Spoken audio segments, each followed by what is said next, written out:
মেয়েদের কি বসার জায়গা করেননি সব রাস্তায় ঘাটে কেন? হ্যাঁ, মেয়েদের বাম পাশে জায়গা আছে, ওই প্যান্ডেলে যেয়ে বসে। ইন্নাল হামদালিল্লাহি ওয়াসসালাতু ওয়াসসালামু আলা রাসূলিল্লাহ। আম্মা বা'দ ফাউযু বিল্লাহি মিনাশ শাইতানির রাজীম। বিসমিল্লাহির রহমানির রহিম।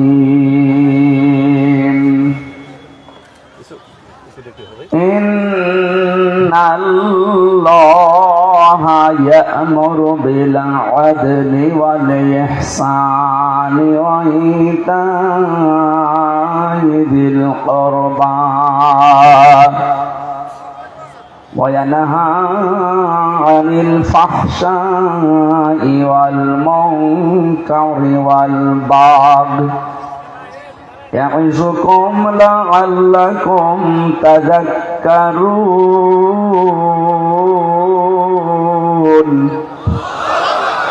صدقت يا ربنا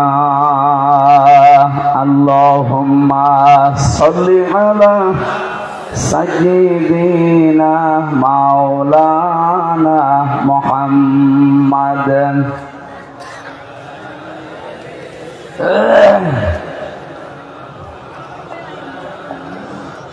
আলহামদুলিল্লাহ, বাংলাদেশের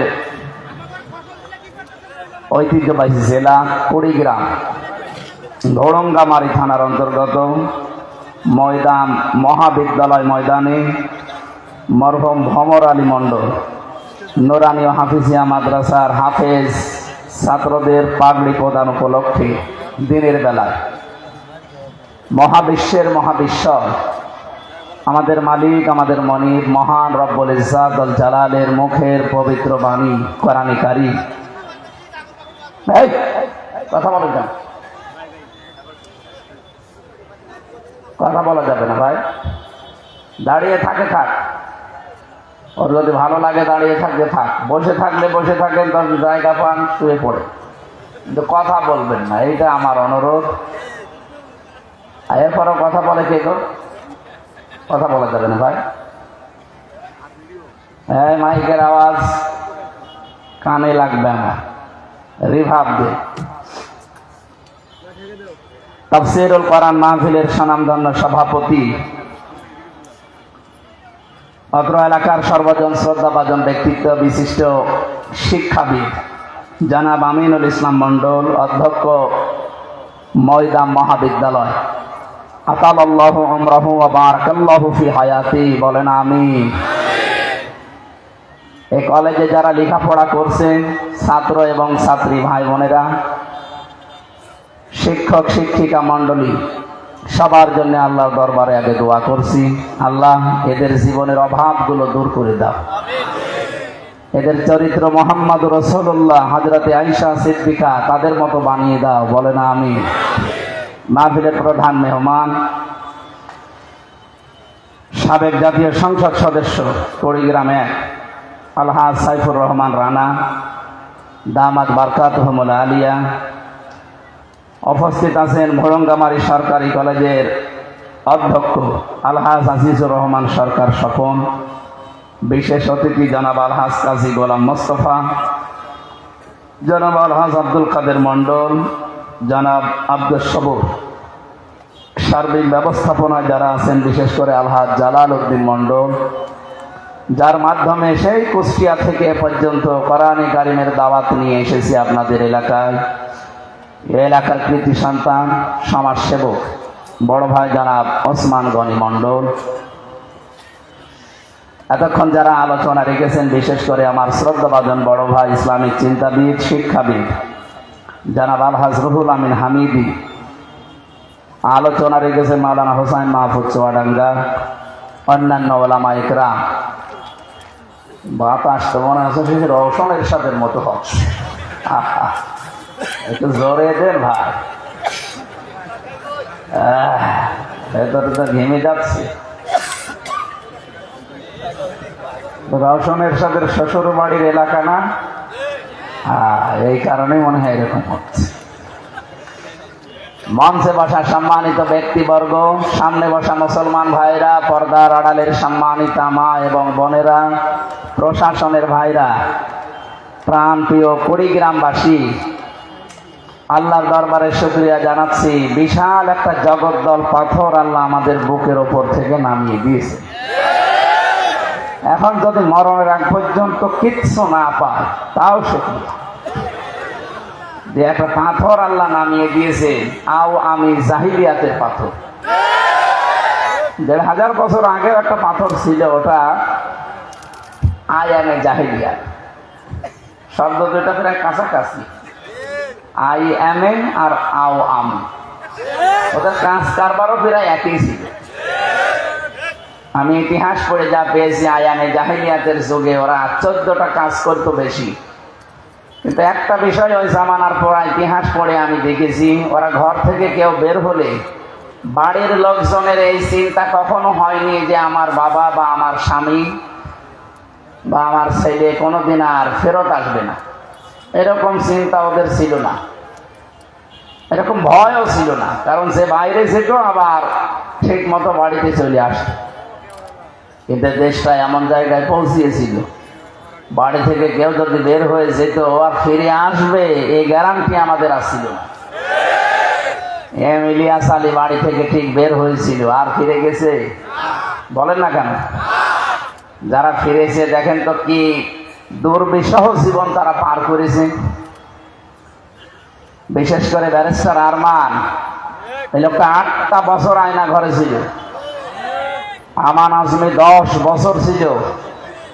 আমি তো মিনিটাই ছিলাম, ছোটটাই, বড়টাই তো যেতে পারিনি। আমি জানি এখানে কি কষ্ট মানুষকে দেওয়া হয়। কেউ 2 বছর, 5 বছর, 7 বছর, 8 বছর, 10 বছর, 14 বছরও পড়ে আছে, কেউ জানে না। এত বড় বড় নখ হয়ে যায়, 7 দিন তো নখ না কাটলে বড় হয়ে যায়। একটা লোক 2 বছর, 5 বছর, 7 বছর, 10 বছর, 14 বছর, বলেন তার অবস্থা কি? তারে দেখলে মনে হচ্ছে যে অন্য মানুষ বেরিয়ে আসতেছে। কেউ কেউ এই নখ দিয়ে খসিয়ে খসিয়ে দেওয়ালের সাথে লিখে রাখে যে ভাই যদি বাইরে যেতে পারে এই নাম্বারটা জানাবেন যে এই নাম্বারের লোকটা এখনো বেঁচে আছে।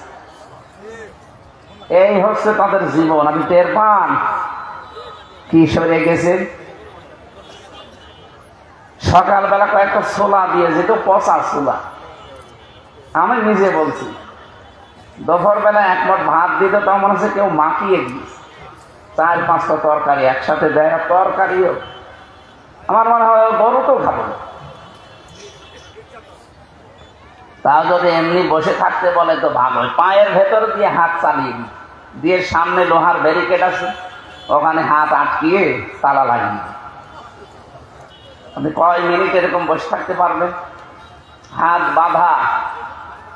আমার সাথে মুফতি ফখরুল ভাই ছিল, দেখতাম জেলখানায় আমার সাথে যখন দেখা হয়েছিল, ফাঁসির ওই কন্ডেম ছেলে 3টা বছর আমার সাথেই ছিল। লোকটা সাতপাট হয়ে হাত পা ছেড়ে দিয়ে দেখতাম ঘুমিয়ে আসে। কি ভাই এখন এইভাবে থাকেন? হামজা ভাই আপনার সাথে কি হয়েছে আমি জানি না, আমি আয়না ঘরে থাকতে এই পেয়েছিলাম। আমার এইভাবে দেখে রাখতো 24 ঘন্টা, বছরের পর বছর।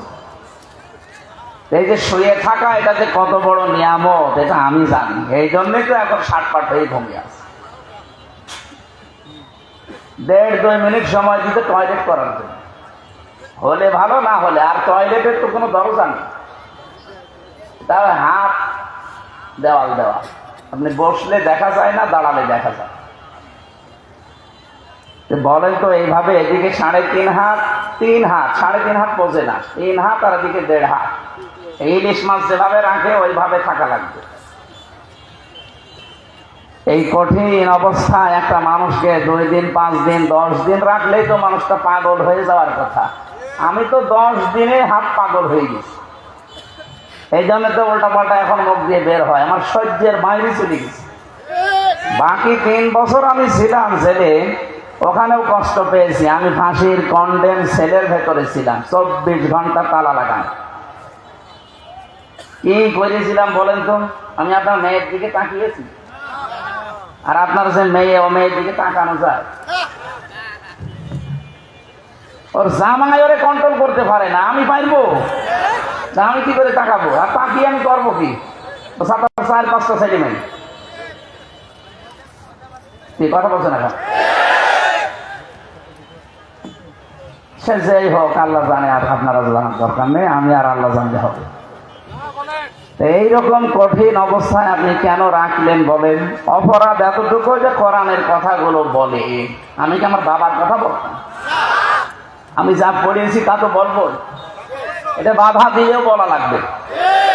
কয়েকদিন আগে সিঙ্গাপুরে নিয়ে গিয়েছিল, যে আমার বলছে মুসলমান আর কাফেরের ভেতরে পার্থক্য কি বলে। আমি কোরআনে কারিমের আয়াত দিয়ে আরম্ভ করলাম। এই পৃথিবীতে 4,500 ধর্মের মানুষ আছে। কত? একটা মাত্র ধর্ম আল্লাহর কাছে মনোনীত, পছন্দনীয়, বাকি সবগুলো আল্লাহ নারাজ।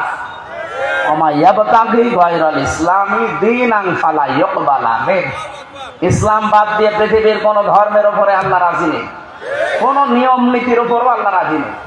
সুতরাং ইসলাম বাদ দিয়ে কেউ যদি বিয়ে করে, ও বিয়ে জায়েজ। কথা বলছেন এখন? ইসলাম বাদে বিয়ে দেশে নেই। এই যে বরযাত্রী নিয়ে যান যারা, এটা ইসলামে আছে? ইসলামে আছে অলিমা। কি আছে? সত্যি করে একেবারে আকাশের নিচে জমিনের উপরে দাঁড়িয়ে আল্লাহকে সাক্ষী রেখে বলেন তো, যে অলিমা করেছেন কারা কারা বিয়েতে?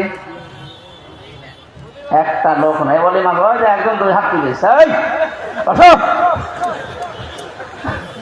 3 বছর বয়স, মানে ও মানে হাত পা শার্ট করছে। অলিমা করবে না?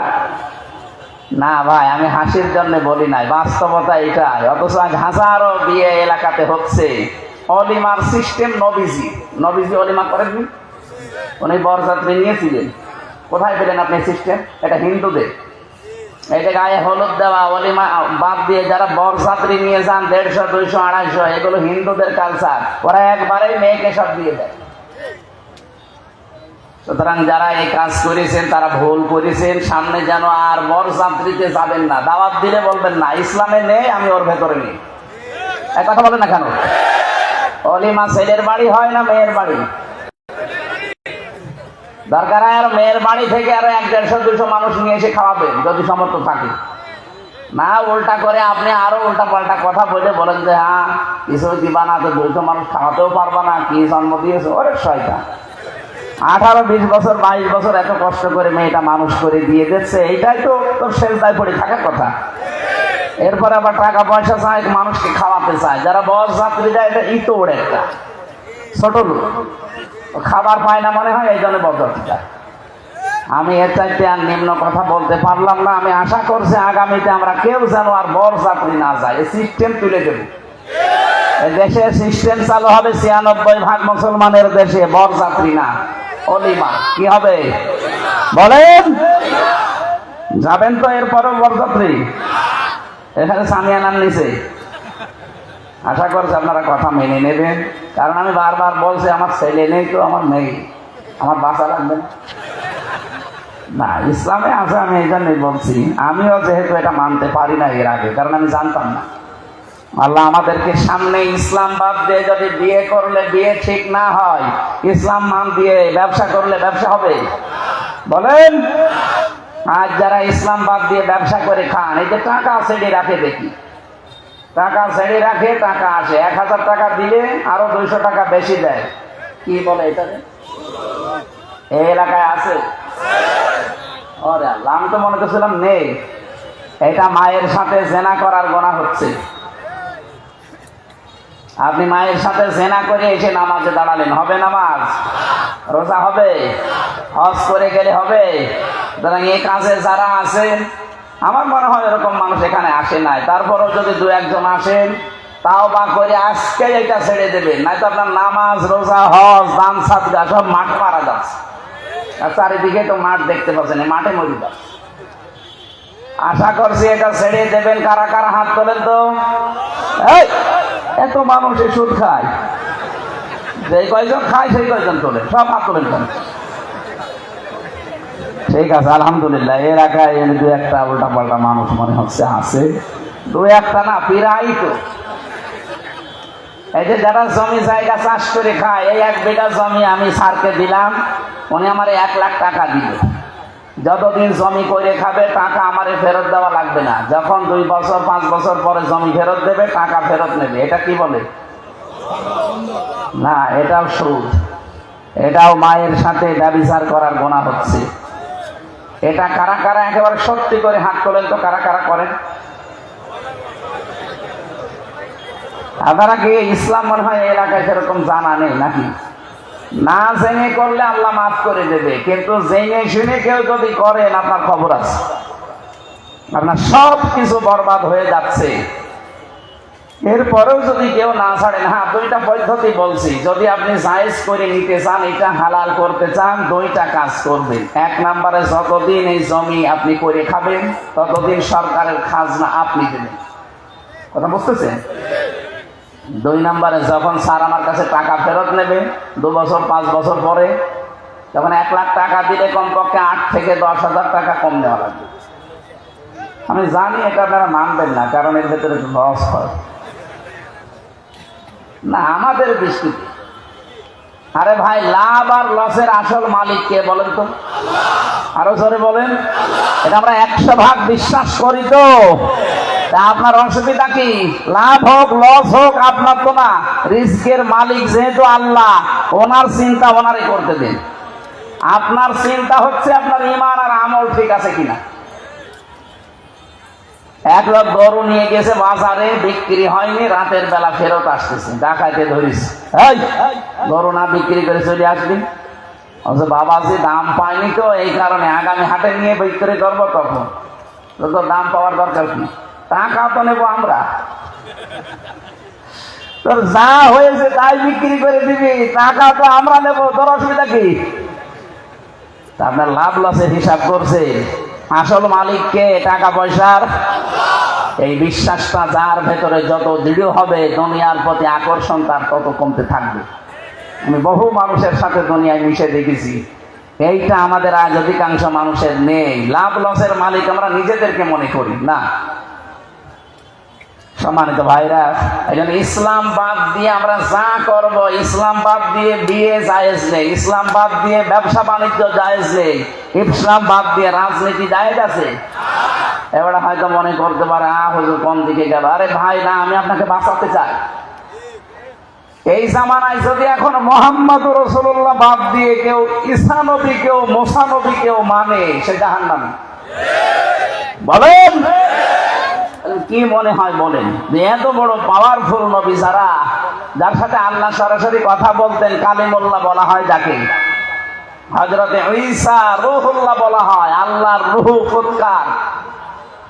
এইরকম পাওয়ারফুল মানুষও যদি এখন পৃথিবীতে আসে, আর কেউ যদি মুহাম্মদ রাসূলুল্লাহর আদর্শ বাদ দিয়ে তার দিকে ঝোঁকে, নিশ্চিত লোকটা জাহান্নামী। তা আপনি কোন ধান্দায় আছেন? এই এলাকা গরিব এলাকা হলেও হাদিসটা বলছি ভালো করে মেনে নিন।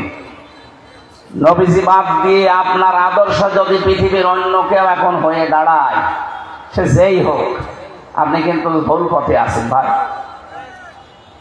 হেদায়েত থাকলে একটা কথা আপনি ফিরে আসবেন, আর হেদায়েত যদি না থাকে, ওই যে গিরিশচন্দ্র সেন পুরা কোরআন শরীফের তাফসীর লিখেছে, তাও হেদায়েত পায়। এই জন্য একটা কথাই আপনার পরিবর্তন আসতে পারে, যদি আপনার মন থাকে এই দিকে। আল্লাহ যেন আপনার মন তৈরি করে দেন, বলেন আমিন। এখানে ইসলাম আমাদের দরকার। ইসলাম বাদ দিয়ে যেন দুনিয়ায় কিচ্ছু না হয়। ইসলাম বাদ দিয়ে লেখাপড়া করা জায়েজ আছে না। এই জন্য নবীকে আল্লাহ সর্বপ্রথম বলেছিলেন, ইকরা বিইসমি রাব্বিকাল্লাযী খালাক। পড়া লাগবে রবের নামে, রবের পরিচিতি আগে পড়েন। আর রবের পরিস্থিতি কোথায় আছে? ইসলামে। কোথায় আছে বলেন? গ্রামবাসী বিশাল পাথর আল্লাহ শুধু নামিয়েই দেয়নি, আমাদেরকে যে কথা বলার মতো যোগ্যতাও দিয়েছেন। খালাকাল ইনসানা আল্লামাহুল বায়ান। আল্লাহ পাক বলেন, আমি মানুষ বানিয়েছি আর তাকে কথা বলার শক্তি আমি দিয়েছি। আমার মতোই দেখতে শুনতে সব আছে, কণ্ঠ আছে, কিন্তু কথা বলতে পারে না। কারণ কণ্ঠ থাকলেই হবে না, এখানে 27টা স্তর আছে। বিজ্ঞান প্রমাণ করছে 27টা স্তরে প্রতিটা জায়গায় ধাক্কা লাগবে, এরপর একটা কথা তৈরি হবে। হয়তো স্যার কণ্ঠ আমার মতোই দেখতে, কথা বের হয় না, ওর 27টা স্তরের কোন স্তরে সমস্যা আছে। আল্লাহ ওই রকম সমস্যা আমারে দিতে পারে না। কথা বলেন না কেন? এই বাক শক্তিটা যারা রুদ্ধ করে রেখেছিল এতদিন, তাদের হাত থেকে আল্লাহ কেড়ে নিয়ে এখন কথা বলার অন্তত ক্ষমতা দিয়েছেন। খুশি হয়ে বলেন যারা বলতে পারেন আলহামদুলিল্লাহ। দরুদ আর সালাম পাঠের মাধ্যমে আজকের তেলাওয়াতকৃত আয়াত আরম্ভ করছি। সূরা নাহাল 90 নম্বর আয়াত। আমার আলোচনার বিষয়, যদিও শুনলে আপনার হয়তো অন্যদিকে মন যেতে পারে, আলোচনার বিষয় ন্যায় বিচার। কি? এই যে বৈষম্য বিরোধী ছাত্র আন্দোলনের যে 9 দফা ছিল, তার 6টা দফায় আজকের আয়াতের ভেতরে আছে। তার প্রথম দফায় ছিল ওই ওয়ান জাস্টিস, আমরা নিজেরাই নিজেরা বিচার করব। আল্লাহ বলেন ন্যায় বিচার কায়েম করো, এটা আমার লাগবে পৃথিবীতে। গত পরশুদিন দেখেছেন 4 জন গলা কেটে সবাই করেছে। এখন শুনছি যে ছাত্রলীগের মানুষজন গিয়ে এদেরকে ভাড়া করে এই কাজ করানো হচ্ছে। তদন্ত চলছে, যদি প্রমাণ হয়, এখনো সঠিক না, যদি প্রমাণ হয় আপনারা তো নিষিদ্ধ। এত সাহস পান কোত্থেকে?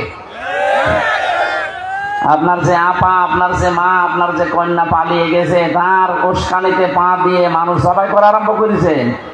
এটা কিন্তু বিশ্ব মিডিয়ায় হয়ে যাচ্ছে। যাই যাই আছে এইটাও থাকবে না, শেষে একেবারে আপনাকে দেখলে কুকুরের মতো মানুষ পিটাবে। বুঝতে পারছেন? সামনে অবস্থা কি, যেন কারো উস্কানিতে যেন পা দিন না। দেখেন না গোপালগঞ্জের মানুষের কি হয়েছিল উস্কানিতে পা দিয়ে? পেছনে বানরের মতো লাল হয়ে গেছে। এত পিটানো পিটিয়েছে প্রশাসন। ওই সময় শুনতাম গোপালগঞ্জ থেকে কেউ ঢাকায় যদি আসে, বাসে বসে আসলে 300 টাকা, আর দাঁড়িয়ে আসলে 1000 টাকা। কি দিয়েছে বলেন তো? থেরাপি ওই রকম আবার দেওয়া হবে। এই 4 জন হত্যাকাণ্ডের সাথে যারা জড়িত, এই সাতপন্থী বলেন, জবাইরপন্থী বলেন, কোন পন্থী না, এর ভেতরে অবশ্যই কোনো ষড়যন্ত্র হচ্ছে। এইটা করে এই যে যারা আমাদের দাদা বাবুরা আছে, এদের একটা চিন্তা ভাবনা আছে। গোমুত খাওয়া লোক তো এরা, গরুর মাংস খায় না, খায় গরুর গোবর আর মুত। মাথায় আর কি থাকবে? বাস্তবতা তো টের পাচ্ছে না। গত পরশুদিন মোদী কি বলেছে দেখেছে? ওনার কথাবার্তার এখন বিশ্ব মিডিয়ায় যাবার পর বিশ্বের মোড়ল এখন যিনি, ডোনাল্ড ট্রাম্প ঘোষণা দিয়েছে আমি 20 তারিখের জানুয়ারিতে শপথ নেব, এরপরে ভারতের 16 লাখ মানুষ এই আমেরিকায় আছে, সব পাঠিয়ে দেব। পাগল হয়ে যাবে দাদা আমার। কয়েকটাকে লাগিয়ে দিয়েছে আমাদের দেশের বিরুদ্ধে ষড়যন্ত্র করতে। সাংবাদিক নামে একটা কলঙ্ক, একটা হকার, মলম বিক্রেতা। বলছে না বাংলাদেশ আর থাকবে না, এ আমাদের ভারতের অংশ হয়ে যাবে। মোদির এই কথায় সবচাইতে বেশি 18 কোটি মানুষ আমরা মর্মাহত হয়েছে যে আমাদের 1971 সালের স্বাধীনতা ওরা বলছে যে আমরা স্বাধীন করেছি। আমাদের এই মানুষগুলো তো জীবন দিল একই খেলা করার জন্য দিয়েছে। ওরা এখন সুর তুলেছে যে আমরা চট্টগ্রাম নিয়ে নেব। চট্টগ্রাম নিয়ে নেবেন দাদা, এটা কি যৌতুক চান?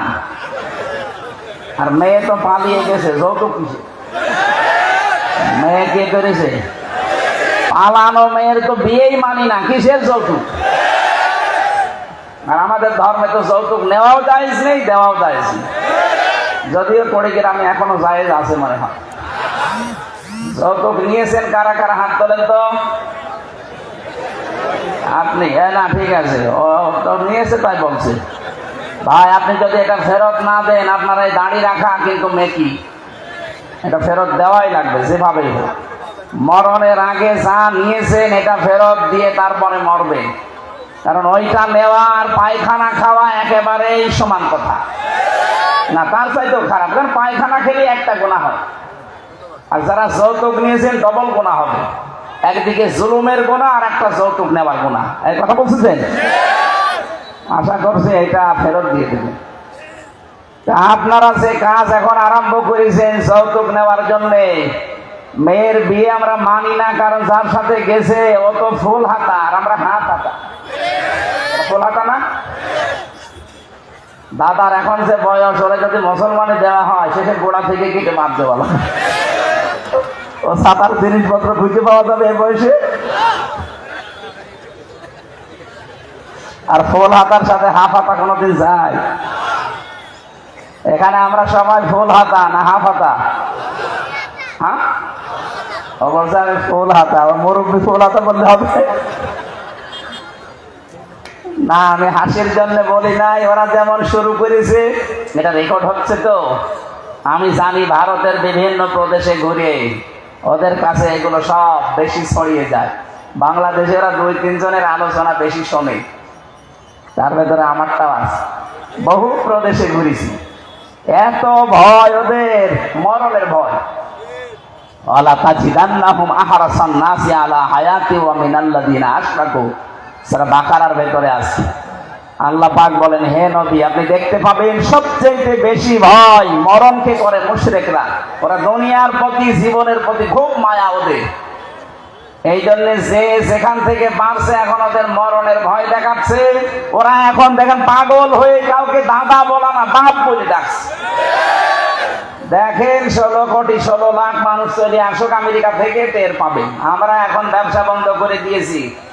ওদের এখন এই যে বিভিন্ন বর্ডারে আলু, পেঁয়াজ, ঝাল এগুলো সব পচতে আরম্ভ করেছে। কথা বলে না কেন? বলেছিল চিকিৎসা দেব না। চিকিৎসা ও দেশে না দিলে কি সমস্যা কি? আমরা দরকার হয় বাইরের দেশে যাব।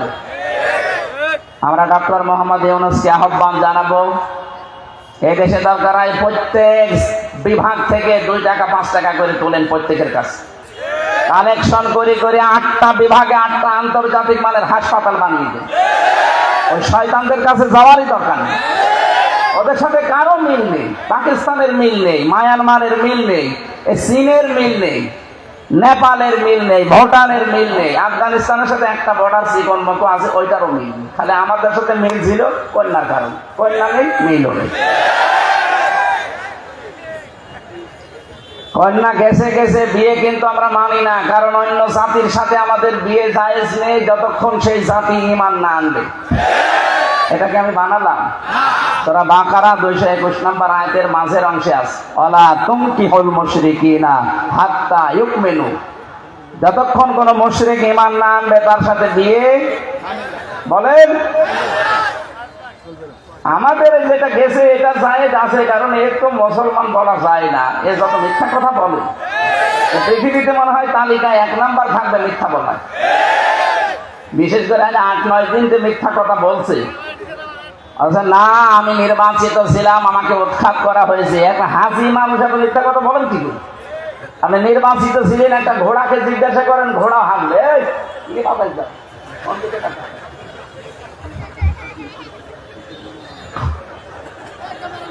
এই 15.5 বছরে বাংলাদেশে কোন নির্বাচন হয়নি, এইটাই ফাইনাল। কথা বলেন না কেন? আমি নিজে তো সাক্ষী, কারণ আমার এখন 33 বছর বয়স। 18 থেকে শুরু করলে 3 বার আমি ভোট দিতে পারতাম, একবারও পারলাম না। কথা বলেন না কেন? আমি যদি না পারি আমার আবার মানুষের কাছে শোনা লাগবে? আমি তো নিজেই সাক্ষী। আপনি ভোটে হওয়ার আগে 154 জন ঘোষণা দিয়ে দিন, দিনের ভোট রাতে করে ফেলেন। দিনের ভোট রাতে হয়নি। আমার সাথে জেলে এক ওসি ছিল, হাসির ওই কন্ডেম ছেলে একদিন আমার সাথে এসে বলছে, হুজুর আমি একটা তওবা করেছিলাম, দেখেন তো আমার তওবা হয়েছে কিনা। হ্যাঁ বলো। যে নির্বাচনে আমি বাইরে ছিলাম, আমার যে দল বল আছে এদেরকে নিয়ে রাত 12টার পর থেকে আমি ভোট কাটা আরম্ভ করলাম। ফজরের আজান পর্যন্ত এই কাজ করলাম। বাক্সগুলো ভর্তি করে জায়গা মতো পাঠিয়ে দিলাম। ফজরের আজান দিলে আমি গোসল করলাম, 2 রাকাত নফল নামাজ পড়লাম। নামাজ শেষ করে বললাম আস্তাগফিরুল্লাহ। আমার তওবা হয়েছে না? আবার ইয়ার কি হয়েছে? কারণ তওবা আপনি কার কাছে করছেন? আল্লাহর কাছে কি আপনি দোষ করেছেন? আপনি দোষ করেছেন হামজার কাছে। কথা বলেন না কেন? একটা এমপি বানাতে 3.5 লাখ 4 লাখ হামজা লাগে। আর হামজার বউ লাগবে। তা আপনি সব একা একা দিয়ে দিলেন, হামজার বউ কি এরা কোথায় দেবে? না, আপনি এই 3.5 লাখ 4 লাখ হামজার কাছে যে মাপ চাবেন জেল থেকে বের হয়ে, এরা যদি মন থেকে মাফ করে দেয় তাহলে আপনি মাপ পাবেন। ওরা যদি বলে না মাপ পাইতে পারেন, আমরা 2টা করে থাপ্পড় দেবো, তাই খাবেন। কি কথা বলছেন না কেন? কারণ অপরাধ আপনি যার কাছে করেছেন স্বীকার করবেন তার কাছে। বাংলাদেশের নিয়মটা পাল্টিয়ে গেছে। অপরাধ করে বাংলাদেশের মানুষের কাছে আর কাবা শরীফ ধরে কান্নাকাটি করে, জমি জায়গা টাকা পয়সা আত্মসাৎ করে এই বাংলাদেশে, আর কাবার গিলাফ ধরে কাঁদতেছে। তুই কি কাবা শরীফের মালিকের কাছে অপরাধ করেছিস? তো ওখানে যে কাঁদিস কোনটা? মানে তাওবার যে 3টা নিয়ম, প্রথম নিয়মই এইটা, অপরাধ যার কাছে স্বীকার করবেন। কথা বুঝতেছেন? 2 নম্বরে অনুশোচনা করবেন, অনুতপ্ত হবেন।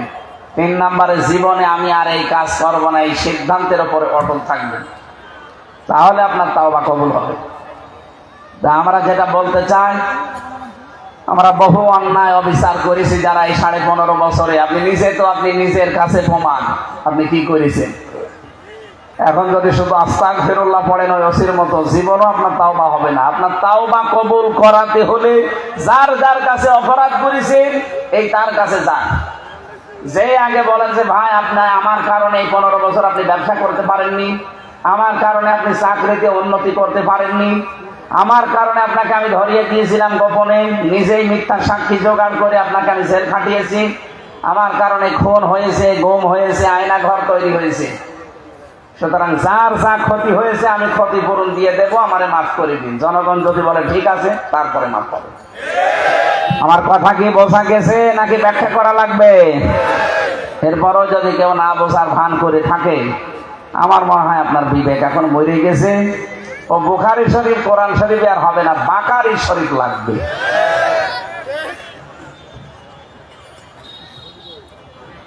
আমার ভাইরা, কোরআনে কারিমের ভেতরে যে প্রথম শব্দটা আমরা আল্লাহর পক্ষ থেকে পেয়েছি, বৈষম্য বিরোধী ছাত্র আন্দোলনের 9টার 6টা আছে আয়াতে। তারা চেয়েছিল আমরা ন্যায় বিচার চাই, আল্লাহ প্রথমে এটা দিয়েছেন। 2 নম্বরে তারা ছিল মানবতা। কি মানবতা চাইনি? তারা মানব অধিকার ফিরে পেতে চেয়েছিল। 2 নম্বরে আল্লাহ ওইটা দিয়েছেন আল ইহসান। 3 নম্বরে তারা চেয়েছিল বৈষম্য সব দূর হয়ে যাবে, কোনো বৈষম্য যেন না থাকে। আল্লাহ 3 নাম্বার পয়েন্টে ওই শব্দটাই দিয়েছেন। আমরা যেহেতু সংস্কার চাই, সব জায়গায় সংস্কার আরম্ভ হয়ে গেছে অলরেডি। বিশেষ করে এখন বাংলাদেশের সংবিধানও সংস্কার আরম্ভ হয়েছে। চেষ্টা যখন চলছে হয়ে যাবে। আমরা চাই কোরআনে কারিমের সূরা ফুরকান নামে একটা সূরা 77টা আয়াত দিয়ে সাজানো আছে। কয়টা? এই 77টা আয়াতের 73টা আয়াত হচ্ছে সংবিধানের ধারা, কারণ ফুরকান মানে সংবিধান। আমাদের এই 96% মুসলমানের দেশে যদি এই 73টা ধারা দিয়ে সংবিধানটা তৈরি করা হয়, আল্লাহর কসম, আল্লাহ গ্যারান্টি দিয়েছেন এই পৃথিবী মিনি জান্নাত হয়ে যাবে। আমরা ওইটা দেখতে চাই না? বলেন না কেন? আল্লাহ যেন আমাদের চর্ম চোখে ওটা দেখে মরার তৌফিক দেন। বলেন আমিন। এটা খুব দরকার আমাদের দেখা, কারণ 53 বছর তো বিভিন্ন জিনিস দেখলাম। কোরআন দিয়ে 56,000 বর্গ মাইল চললে কেমন দেখা যায় এটা এখনো আমরা দেখিনি। দেখেছেন? চাঁদাবাজি না থাকলে কেমন হয় দেশটা, দেখেছেন? এখনো কিন্তু চাঁদাবাজি থেমে নেই, চলছে। গতকালকেও সকালবেলা চাঁদাবাজি করতে গিয়ে ধরা খেয়েছে নারায়ণগঞ্জের বন্দরে। এত সাহস এরা পাচ্ছে কোথায়? প্রশাসনকে বলবো চাঁদাবাজি না, চাঁদা নাম শুনলে ওখানে একেবারে জিন্দা খবর দিয়ে দেবে। ডাক্তার শফিকুর রহমান আমিরে জামাত ঘোষণা দিয়েছে, যদি ইসলাম দেশে আসে সর্বপ্রথম এই দেশ থেকে 2টা জিনিস বিদায় করবে। একটা হচ্ছে চাঁদাবাজি। নিজে তো করবই না, কাউ করতে গেলে করতেও দেব না। এটা আমরা চাই না। বলে যে আমরা নির্যাতিত ছিলাম এই জন্য করছি। আরে ভাই, আপনার চাইতে নির্যাতিত আমরা তো আরো বেশি ছিলাম। কই 5 তারিখের পর থেকে 3 মাস পার হয়ে গেল, আজ পর্যন্ত তো একটা কাদাও আমাদের গায়ে লাগে নাই। কোন কারণে কাজ করা লাগবে? ওয়ালা ইয়াজরিমান্নাকুম শানানু কওমিন আলা আল্লাহ তা'দিলু ই'দিলু হুয়া আকরাবু লিত-তাকওয়া ফাত্তাকুল্লাহা ইন্নাল্লাহা খাবীরুম বিমা তা'মালুন। সূরা মায়েদার ভেতরে আল্লাহ জানিয়েছেন, কারো প্রতি রাগান্বিত হয়ে হিংসার বশবর্তী হয়ে তার যেন ক্ষতি করে ফেল না। এটা নাযিল হয়েছিল বিশ্ব নবী যখন হুদায়বিয়ার সন্ধির সময় কাবা শরীফে আসতে পারলেন না, ওরা বাধা দিয়ে দিল। নবীজি তাঁবু গাড়লেন, সকালবেলা দেখলেন একটা দল সিরিয়া থেকে আসতেছে কাবা ঘর তাওয়াফ করার জন্য। কাফেররা তাদেরকে বাধা দেয় না, দিয়েছে শুধু মুহাম্মদুর রাসূলুল্লাহর সাথে যে 1400 ওই মানুষগুলোকে। সাহাবায়ে কেরাম বলে, হে রাসূল, ওরা আমাদেরকে প্রবেশ করতে দেয়নি, ঢুকতে দেয়নি কাবা শরীফে। এই যে একটা দল আসতেছে, এগুলো কাফের, আপনি আমাদেরকে অনুমতি দেন, আমরা এই মুহূর্তে ওদের উপরে আক্রমণ করে প্রতিশোধ নেই, কারণ এরা ওই রকমই। নবীজি বললেন, না, এ কাজ করা যাবে না। কারো প্রতি হিংসা আর বশবর্তী হয়ে অন্য কারো যদি আপনি ওই পরিমাণ ক্ষতি করে দেন, আল্লাহ রাব্বুল আলামিনের কাছে ওরা আর আপনি সমান হয়ে যাবেন। কিন্তু যদি সুযোগ পাওয়ার পরও আপনি মাফ করে দেন, এইটাই হচ্ছে ন্যায় বিচার, এইটাই তাকওয়ার কাছাকাছি বিষয়। এইটা আমার মনে হয় এদেশে কোরআনে কারিমের রাত যারা কায়েম করতে চায়, বিশেষ করে একামতের দিন যারা এদেশে প্রতিষ্ঠা করতে চায়, মানুষগুলো অলরেডি বুঝেছে আয়াত দিয়ে। খুব সূক্ষ্ম বিষয় কিন্তু এটা। ওয়ালা ইয়াজরিমান্নাকুম শানানু কওমিন, কোন ব্যক্তি, কোন দল, কোন গোষ্ঠী, কোন জাতি, তাদের উপরে হিংসার বশবর্তী হয়ে তোমরা এমন কিছু অত্যাচার জুলুম নির্যাতন করবা না যে ওইটা পার হয়ে যায়। আগস্টের 5 তারিখের পর থেকে ঠিক এই আয়াতটা আমরা অনেকেই মেনে চলছি এবং চলবো ইনশাআল্লাহ। কিন্তু কত মানুষের জীবনে আমরা আয়াতটা দেখতে পাচ্ছি না। ওরা যা অত্যাচারিত হয়েছে তার সাথে 10 ডবল এখন উসুল করে নিচ্ছে।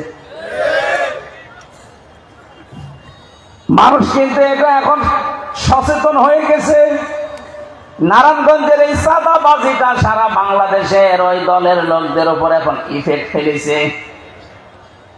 বাংলাদেশের সাধারণ মানুষের ভেতরে এখন এই বোধ চলে এসেছে, মানুষ থালা হাতে না পেয়ে যদি চাঁদাবাজি আরম্ভ করে, থালা হাতে পেয়ে কি করবে? এই জন্য মানুষের ভেতরে কিন্তু এখন গুঞ্জন অলরেডি সারা দেশে চলছে, সাবধান, এখনো থামেন।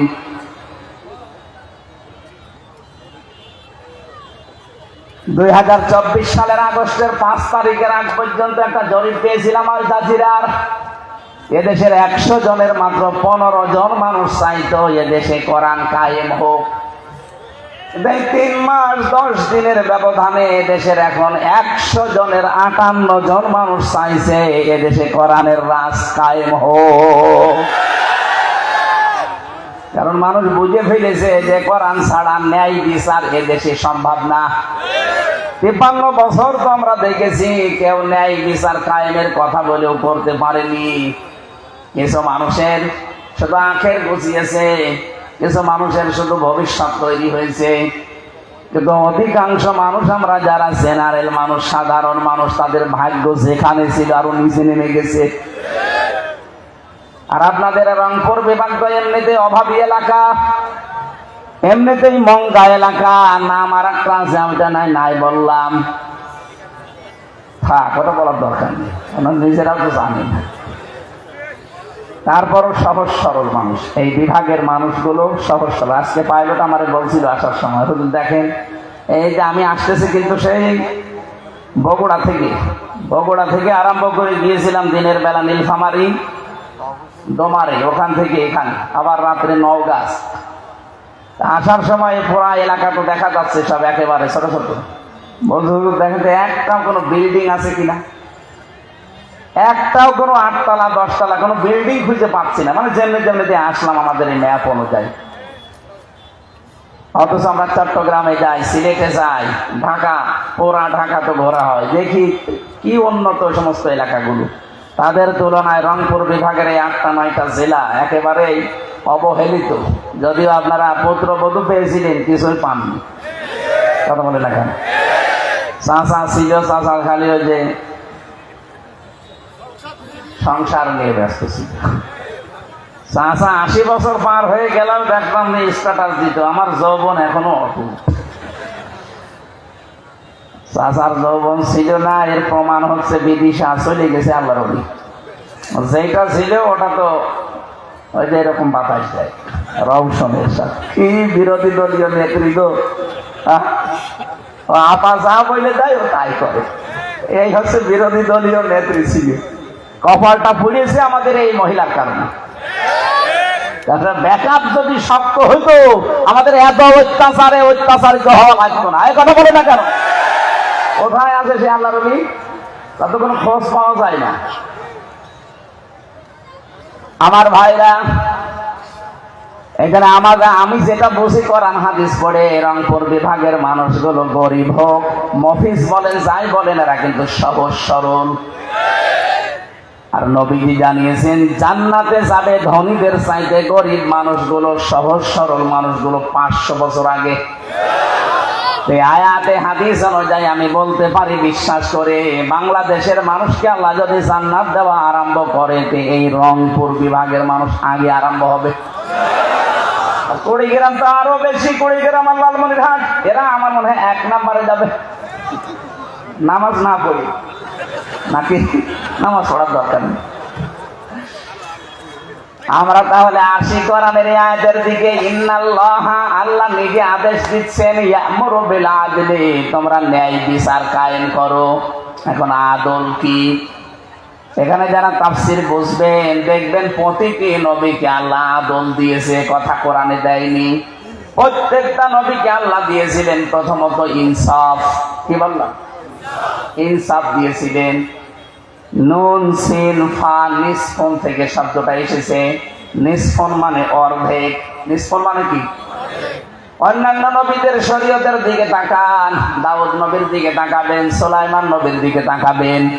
যত নবী আমি জীবনে পড়েছি তারা জাতির ভেতরে ইনসাফ কায়েম করেছিল। কেউ বিচার নিয়ে গেলে অর্ধেক করে দিত। এক মহিলা এসেছে তার সন্তান নিয়ে, আর এক মহিলা এসে বলে, সন্তান আমার, মা 2 জন, ছেলে একটা। এক ছেলে 2 মায়ের পেট থেকে হতে পারে? সুলাইমান নবী চিন্তা করলেন, কি করি এখন? 2 জনেই তো দাবি করে। তখন তো হয় এই মেশিন আবিষ্কার হয়নি যে ডিএনএ টেস্ট করে বলা যায় যে অমুকের ছেলে, তখন ছিল না। সুলাইমান নবী বললেন, একটা তরবারি নিয়ে আসো। ছেলেটাকে সামনে রাখলেন, বললেন, আমি 2 ভাগ করে সমান করে কেটে 2 জনকে দিয়ে দেই। যেটা নকল মা ওইটা বলছে ঠিক আছে তাই করেন, আর আপন যেটা ওটা বলছে না, আমার সন্তান লাগবে না, আমি দিয়ে দিলাম, অন্তত বেশি থাক। সুলাইমান নবী টের পেয়েছেন যে আপন মা কোনটা। ডাক দিয়ে বলে, ঠিক আছে, আপনার ছেলে আপনি নিয়ে যান, আর এটা ভণ্ড, এর শাস্তি হবে। তাহলে অন্যান্য নবীদের জীবনী থেকে পেয়েছি তারা ইনসাফ কায়েম করত, সমান সমান। আর আমাদের নবীকে আল্লাহ ইনসাফ দিয়েছিলেন তো দিয়েছিলেন, আলাদা আর একটা বিষয় তাকে দিয়েছেন, বিল আদলি, ন্যায় বিচার, আদল। কি দিয়েছেন? আদলকে মামান আলাদা লোগাতানা সারহান। আমি পড়া কোরআন শরীফের ভেতরে আদল পেয়েছি 3 প্রকার।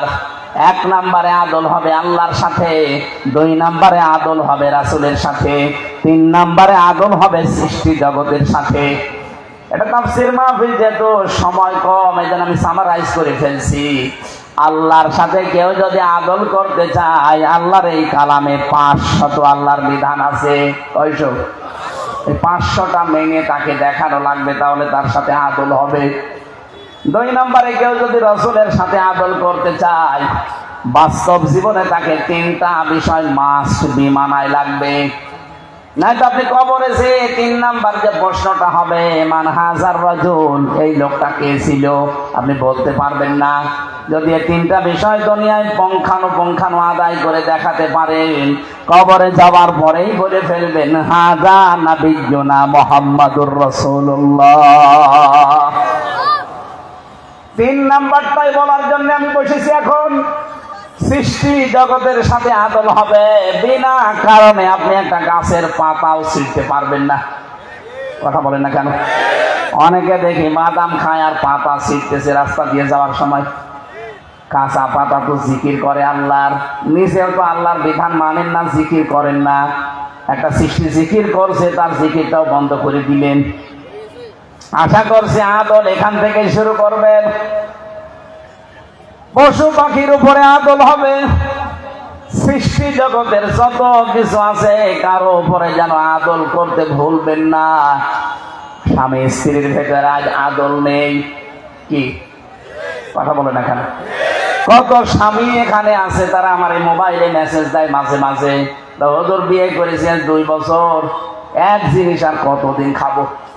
ওরে শয়তান, ও যদি বলে এক জিনিস আর কতদিন খাবো, আমার ভালো লাগে না, অন্যের বউ অন্যের মেয়ে দেখলে খুব ভালো লাগে, এর একটা রোগ আছে। এটা যদি আপনি বলেন, আপনার বউ তো এ কথা বলতে পারে যে ওর সাথে আজ 2 বছর বিয়ে করেছি, ওই জিনিস আর কবার, ও দরকার নেই, আমি নতুন জায়গায় যাব, সে বলতে পারে না?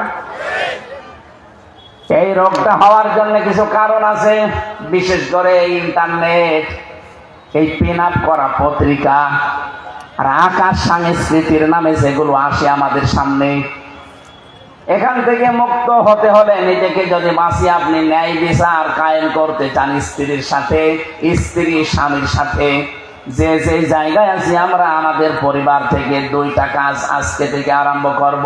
এটা সূরা নূর 18 নম্বর পারা 12 নম্বর পৃষ্ঠা 7 নম্বর লাইনের 30 নম্বর আয়াতে আছে, কুল্লিল মুমিনিনা ইয়াগুব্বু মিন আবসারিহিম ওয়া ইয়াহফাযু ফুরুজাহুম যালিকা আযকা লাহুম ইন্নাল্লাহা খাবীরুম বিমা ইয়াসনাউন। বলেন আল্লাহু আকবার।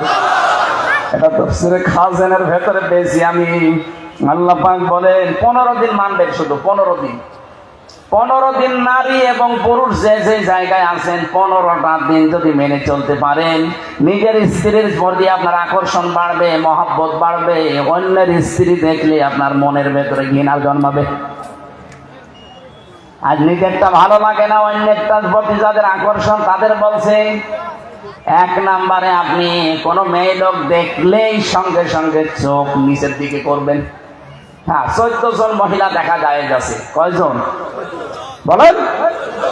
নিজের মা, এটা আপন মা হওয়া লাগবে। 2 নম্বরে নিজের মেয়ে, আপন মেয়ে হওয়া লাগবে। 3 নম্বরে নিজের খালা, আপন খালা, ওই পাতানো খালা না। অনেকে পাতিয়েছে খালা, ধর্মের খালা, আপনার খালার মেয়ে আছে লাইন করে শেষে মা খালাকে শাশুড়ি বানিয়ে ফেলে, এই খালা না। 4 নম্বরে নিজের আপন ফুফু, এরকম 14টা পয়েন্টে পাইছি আমি সূরা নূরের 21 নম্বর আয়াতে। এদের সাথে আপনি দেখা করতে পারবেন, কথাও বলতে পারবেন, কিন্তু তাদের মুখমণ্ডল, হাতের কবজি আর পায়ের পাতা বাদ দিয়ে তাদেরও শরীর ঢেকে রাখা লাগবে। কথা বুঝতেছে? মেয়েরা যারা এসেছেন, সম্মানিতা মা বোনেরা, নামাজ কালাম যারা পড়েন, তাদেরকে বলছি এই শাড়ি পরার সংস্কৃতি বাদ দিয়ে দেবেন। কেন শাড়ি পরে নামাজ পড়তে গেলে যদি কাপড় পরে যায় মাথা থেকে, আপনার নামাজ বাতিল। এখানে সেলাওয়ার কামিজ বানানোর অভ্যাস করেন। কথা বুঝতেছেন? আর ওড়নাটা বড় ব্যবহার করবেন। অন্তত হঠাৎ করে কারো সামনে পড়ে গেলে পর্দার মতো ফরজ বিধান যেন লঙ্ঘন না হয়। এটা কিন্তু একটা মারাত্মক বিষয়। পর্দা আমরা অনেকে নফল মনে করি, এটা নামাজের মতো ফরজ। বলেন, আছে পরিবারে আমাদের পর্দা আছে, শুধু টেলিভিশনের উপরে পর্দা দেওয়া আছে, জানালায় পর্দা লাগানো আছে, দরজায় পর্দা লাগানো আছে। যেখানে পর্দা থাকার দরকার ওই জায়গাগুলোতে পর্দা নেই। এই জন্য আজকে থেকে আমি সহ যারা এসেছি এই 14 জন মহিলা বাদ দিয়ে যদি দুনিয়ার কোন মহিলা সামনে পড়ে, সঙ্গে সঙ্গে আল্লাহর এই ঔষধ খাওয়া লাগবে। মন যতই চাক তাড়াতাড়ি করে চোখ নিচের দিকে নামাবেন। কি কথা বলে না কেন? 2 নম্বরে লজ্জা স্থানের হেফাজত করা লাগবে। নিজের জায়েজ স্ত্রী বাদ দিয়ে পৃথিবীর কোন মহিলাকে কামনা করাই জায়েজ নেই।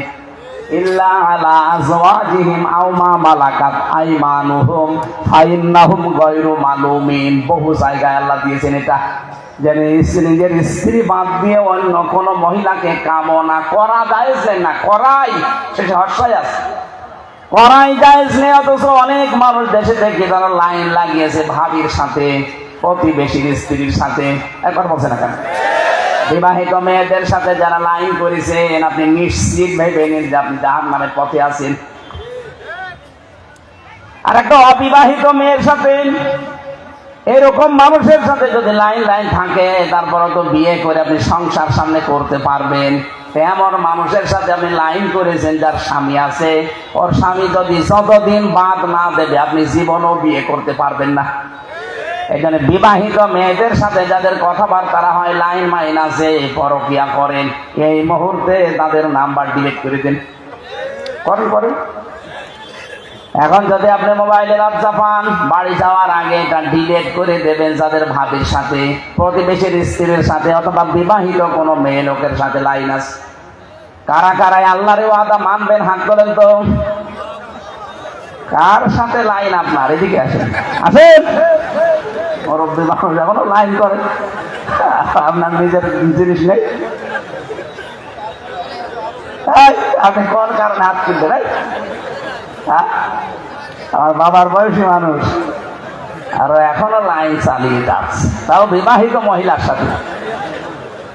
সম্মানিতা মা বোনেরা, প্রতিবেশীর স্ত্রী আর ভাবি এই দুইটা সম্পর্কে সতর্ক থাকা, কারণ এরা হচ্ছে মরণের সমান। অথচ এদের সাথে ঘষাঘষি মাঝামাঝি বেশি আমাদের। আল্লাহ আমাদের হেফাজত করুন। লজ্জা স্থানের হেফাজত আর নিজের মুখের যদি আমরা আজকে থেকে আমল করতে পারি, মাত্র 15 দিন, তাহলে আপনি একটা অনির্বচন সুখ পাবেন।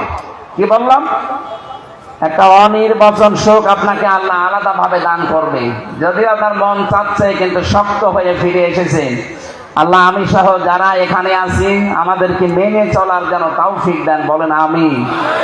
শুনতে কথাটা ছোট মনে হচ্ছে, এইটা নিয়ে আজ পরিবার সমাজে মহামারী আকার ধারণ করেছে।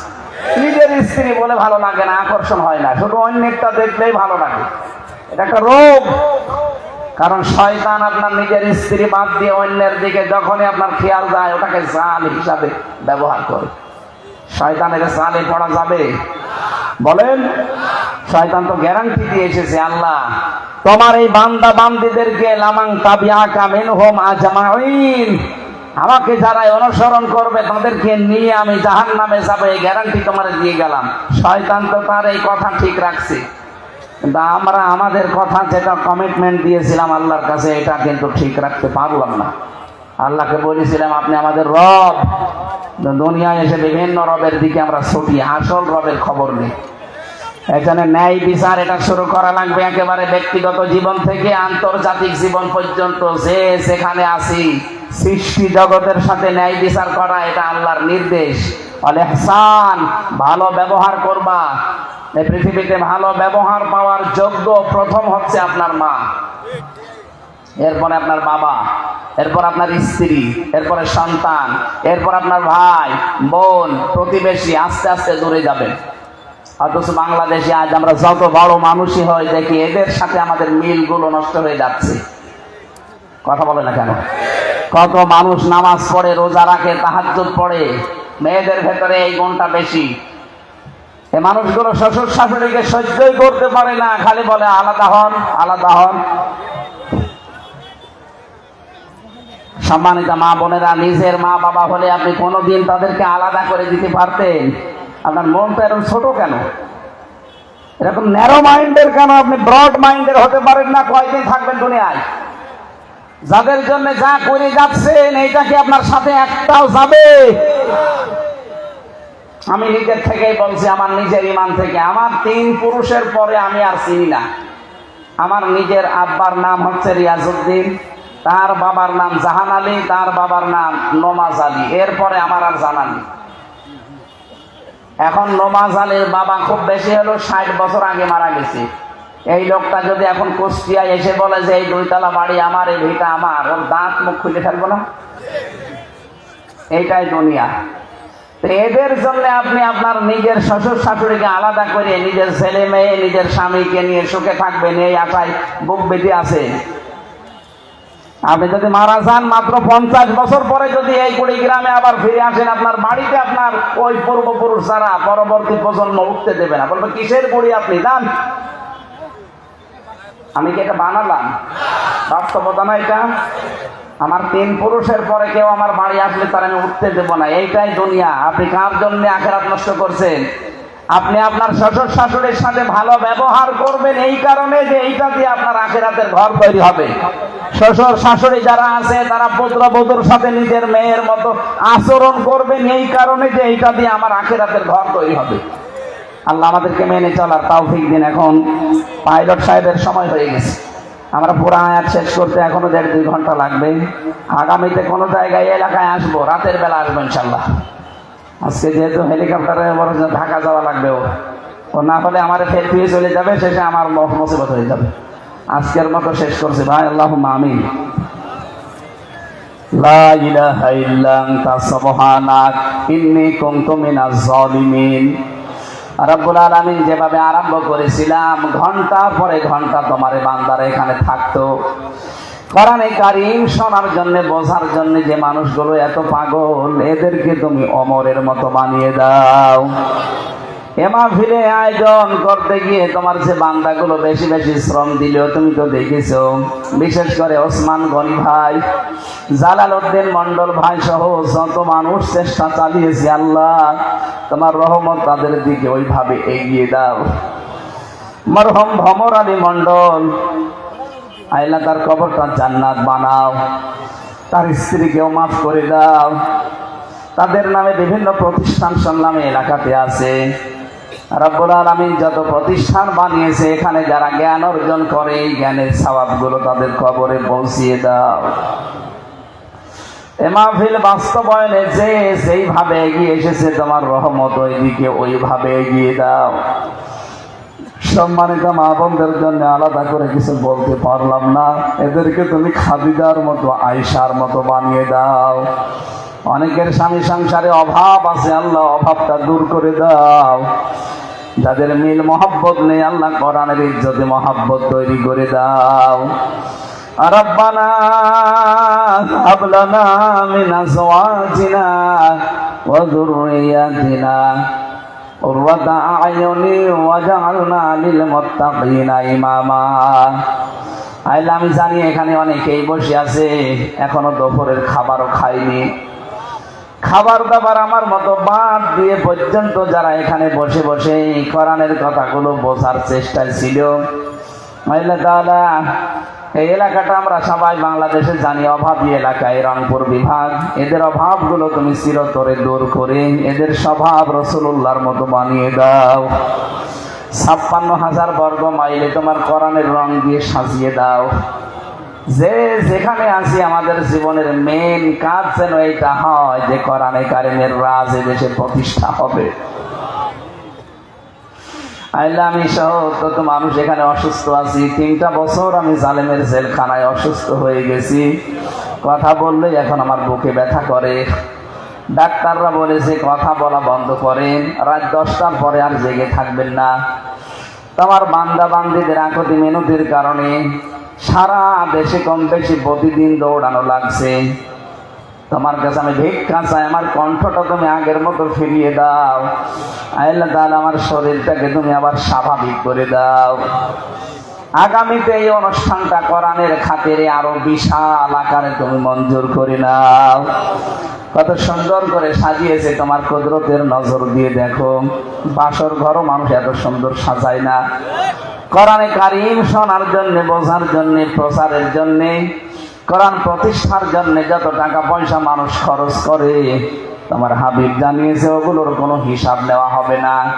আজকের এই মাহফিলে যত খরচ হয়েছে আল্লাহ কোরআনের প্রচারে তুমি কবুল করে নাও। আল্লাহুম্মা গফিরলি ওয়ারহামনি ওয়াহদিনি ওয়াফিনি ওয়ারযুকনি ইয়া রাব্বাল আলামিন। কখন কার কাছে আজরাইল চলে আসে আমরা কেউ জানি না। আল্লাহ আবার দোয়া করছি এই রংপুর বিভাগের জন্য যত মানুষ মাটির নিচে আছে এলাকায় সবাইকে জান্নাত দিয়ে দাও রব্বুল আলামিন। মা বোনেরা যারা কষ্ট করে বিভিন্ন জায়গায় দাঁড়িয়ে বসে আছে, কোলে বাচ্চা পেটে বাচ্চা যাদের, এদের বাচ্চাগুলো তুমি মানুষের মতো মানুষ বানাও। যে 6 জন কোরআনের হাফেজ হয়েছে আল্লাহ এদেরকে ওসমানের মতো হাফেজ বানিয়ে দাও। এই প্রতিষ্ঠানটা কিয়ামত পর্যন্ত জ্ঞানের জন্য এখানে তুমি জারি রাখো। ময়দান মহাবিদ্যালয় এখানে প্রিন্সিপাল সহ যারাই দায়িত্বে আছে, শিক্ষক শিক্ষিকা এর সভাপতি সদস্য মন্ডলী যারা আছে আল্লাহ কিয়ামত পর্যন্ত তাদের মাফ করে দাও। আল্লাহ তাআলা আবার বলছি এই দেশটা তুমি কোরআনের রঙে রঙিন করে দাও। আলহামদুলিল্লাহি রাব্বিল আলামিন। মরণ আসলেই আমাদের এই জবানে তুমি বের করে দিও লা ইলাহা ইল্লাল্লাহু মুহাম্মাদুর রাসূলুল্লাহ। আসসালামু আলাইকুম। আগামীতে আসলে রাতে আসবো ইনশাআল্লাহ।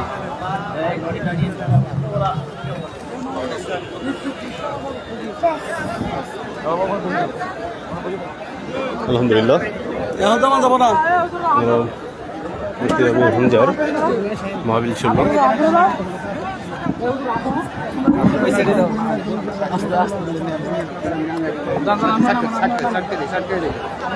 প্রতিক্ষণ পর তাদের মাহফিল সম্পন্ন হলো।